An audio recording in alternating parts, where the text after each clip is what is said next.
right, enough Bastoni. How about some quick hits instead? Let's go, Gab. Liverpool roll to a 3-0 win over Brighton.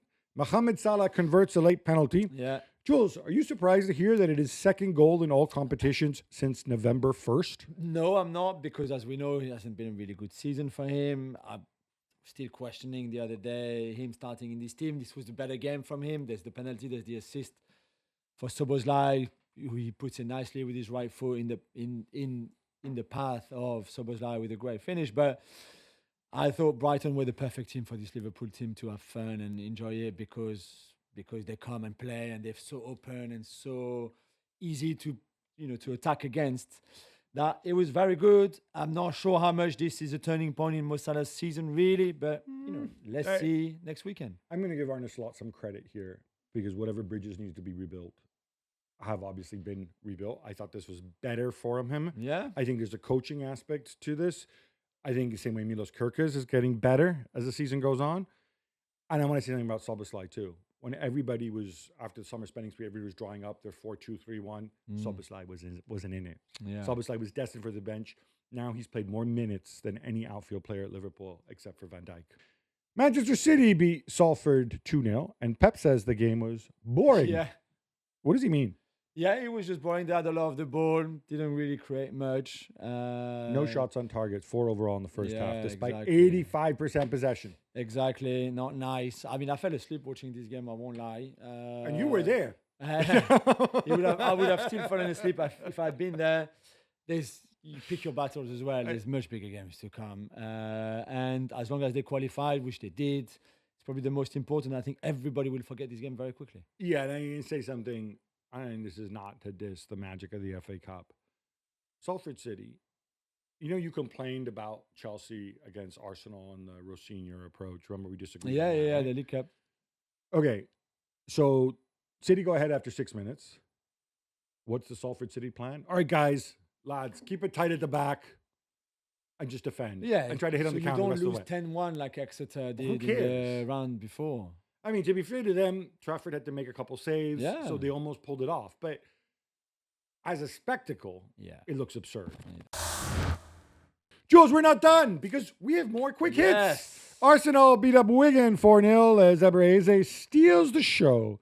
Jules, this is what you call a bounce-back performance. Yeah, I think he needed that. Mikel Arteta needed that from him too, 2 assists. He was very good in that kind of like playmaking way. There was a last-minute change, so Bukayo Saka, who was supposed to be on the bench, started in midfield because Madueke was already the starter on the right wing. And this was because Calafiori, was supposed to start. He got sent here in the warm-up. Miles Lewis Skelly, who I was like, yes, I finally get to see him in midfield. Yeah. No, he has to go play left back. Exactly, yeah. So a last-minute change, but Arsenal were 4-0 up after 27 minutes, I think, or 29 minutes or something. And we wondered if they would go and score more goals. And as you like it, Gabi, they just basically controlled the rest of the game pretty much. Did not run up the score unnecessarily. Wigan facing relegation to League Two. Yeah. That would have just been me. Exactly. And by the way, Victor Gyökeres, one of the reasons I prefer Kai Havertz the best on earth is that he didn't get the memo. He hit the post in the second half. I know, exactly. Jules, some people hate VAR.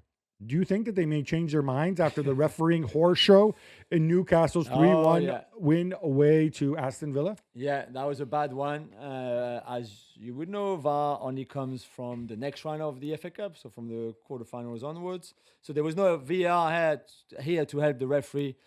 Anthony Kavanagh, is Anthony's first name? Graham Kavanagh. No, Chris Kavanagh. Graham Kavanagh. Chris Kavanagh. Was a Sunderland midfielder with the grey hair. Yeah, Chris Kavanagh. Who had a shocker, absolute shocker from very early on. And he's an experienced referee, we should say. Yeah, he is. But he's maybe had a really bad he forgot how to referee when VAR was not there to help him, because Tammy Abraham is clearly offside on his goal, but nobody sees it. That's down to his assistant? Yeah, apart from us in front of the television. Then Luka Ding should have been sent off, absolutely, for his tackle. But again, everybody can see on television or in the stadium, but not the referees, all of them. And then maybe the worst, because this one is so obvious, but Luka Ding is a good 2 yards into his own box when he raises his arm and blocks the cross from Trippier. Everybody can see it. The linesman is right there. And yet they give a free kick just outside of the box. Do we think that, I mean, so many mistakes in one go, right? Yeah. It's only why one guy make one mistake, right?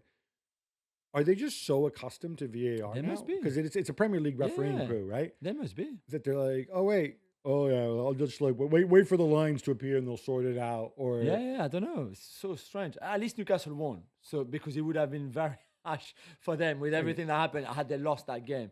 So at least they won. The only thing they got right is the Bizot red card, which again is a no-brainer. Like if they had got that one wrong, then I think they would have never refereed again. But let's see if Kavanagh is, because we don't know yet. I think the referees for next weekend when the Premier League comes back. So let's see. But I wouldn't be surprised if he had a couple of weekends off now. Yeah, I think he's going to be traumatized. Yeah. Like nobody likes making mistakes like exactly. this. Some of these guys are very competitive. So let's be fair to that. This was back on Friday, Gabby, but Chelsea beat Hull City 4-0 in the FA Cup as Pedro Neto gets a hat-trick. Is he winning you over? It's funny because Pedro Neto does not fit Chelsea's business model at all, right? He's the oldest, other than João Felix, he's the oldest permanent transfer and Tosin was a free agent. He's the oldest guy they brought in. 50 million sounded like a lot of money. But guess what? The guy always gives you something. He covers both flanks. He plays a ton of minutes despite not being, a projected starter. Well done, Pedro Neto.